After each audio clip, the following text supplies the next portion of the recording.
Hey guys, welcome to my channel. I'm The Natural One. In this video, I said I might be adding more seeds. So I'm going to talk about the seeds that I plan on adding this year to my containers.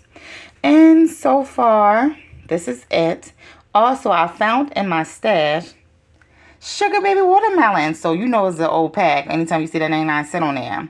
And then I grew a Sugar Baby Watermelon before in container, and I got a Sugar Baby Watermelon. So it was little, but it was cute and tasty. And so also to help me to utilize the space, since the space is limited with my containers, I am going to use a companion planting chart, and that way it can help me to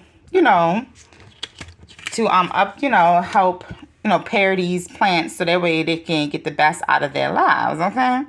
And on my dish. So yeah, and so that's pretty much it. Like, I know the tomato and onions, they grow well together. So they're nice companions. So yeah, so that's pretty much it, guys. And thank you for watching. Please like, comment, and subscribe. Have a great day.